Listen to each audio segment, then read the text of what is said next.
কবরে কি মান রব্বুকা ওয়া মান দীনুকা হাজা মান হাজার রাসূল অথবা মান নাবিয়ুকা, তিনটা প্রশ্নের জবাব হয়ে গেল। আমার ভাইয়েরা, 7 টিকিট আছে তো হয়ে গেল। এমনও আছে ইমানদারের জবাব আল্লাহ কুদরতি কায়দায় দিয়ে দেন। সুবহানাল্লাহ।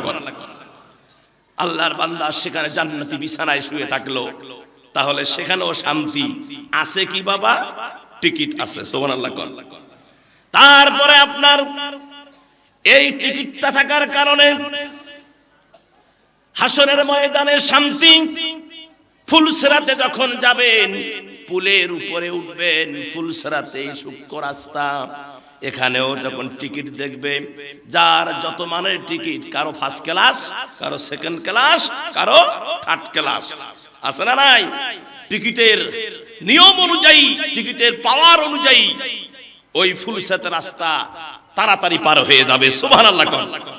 হাসরের ময়দানে সেখানেও আল্লাহ পাক শান্তি দিবেন, আরশের ছায়ার নিচে টিকিটওয়ালারা আশ্রয় পাবে। সুবহানাল্লাহ। কয় না? আমার ভাইয়েরা, শুধু তাই নয়, যাদের কাছে ঈমানের টিকিট থাকবে, রব্বুল আলামিন এই ঈমানের টিকিটওয়ালাকে বিচারের কাঠগড়ায় যখন তুলবেন, আল্লাহ রাব্বুল আলামিন মিজানের পাল্লা যখন তাকে তার আমলনামা মাপা হবে, মিজানের পাল্লাটা ভারী হয়ে যাবে, আল্লাহ জান্নাতের ফয়সালা দিয়ে দিবেন। সেখানেও শান্তি। আর জান্নাতে যখন ঢুকবে, গেটে ওই টিকিট দেখবে তো পার হয়ে যাও, পার হয়ে যাও। জান্নাতে লেখা থাকবে টিকিটে সে কোন জান্নাতে যাবে। সুবহানাল্লাহ।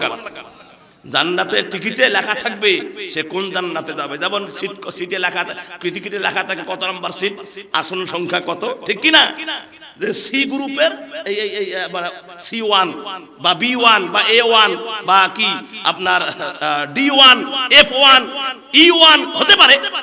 আপনি যখন টিকিট দেখবে দরজার মধ্যে, তখন বলা হবে যে ভাই, ফেরেশতারা বলে ভাই, আপনার টিকিটে যে সিট আছে, যে জান্নাত আছে, মারহাবা মারহাবা, এটা তো আপনি বিশাল জান্নাতের মালিক। আর জোরে কোন সুবহানাল্লাহ। তাহলে আমানু ইয়া আইয়ুহাল্লাযিনা আমানু, হে ঈমানদার, ঈমান। 2 নম্বরে আসেন, আল্লাহ রাব্বুল আলামিন বললেন সূরা আলে ইমরান 179 নম্বর আয়াত, 64 নম্বর পৃষ্ঠা, 11 নম্বর লাইন, আল্লাহ পাক বললেন ফাআমিনু বিল্লাহি ওয়া রাসূলিহি ওয়া ইন তুমিনু ওয়া তাত্তাকু ফালাকুম আজরুন আযীম। আল্লাহ পাক বলে দিলেন যে অতঃপর ঈমান আনো আল্লাহর প্রতি, রাসূলের প্রতি। যদি তোমরা ঈমান আনো এবং তাকওয়া অবলম্বন করো, তোমাদের জন্য বিরাট পুরস্কার রয়েছে। জোরে বলেন সুবহানাল্লাহ। এখানেও আল্লাহ পাক ঈমান আনার কথা বলে আবার এখানে বিরাট পুরস্কারের কথা বললেন, আযীম, বিশাল পুরস্কার। এখানে কার প্রতি ঈমান? আল্লাহর প্রতি ঈমান, রাসূলের প্রতি ঈমান। তোমরা যদি ঈমান আনো এবং তাকওয়া অবলম্বন করো, আল্লাহর প্রতি ঈমান আনো, রাসূলের প্রতি ঈমান আনো, আর তাকওয়া অবলম্বন করো, আল্লাহ রাব্বুল আলামিন বললেন তোমাদের জন্য রয়েছে বিশাল পুরস্কার। কি পুরস্কার ভাই? বিশাল পুরস্কার। তাহলে এই ঈমান আনতে গেলে পুরস্কার কে দিবেন? আল্লাহ দিবেন।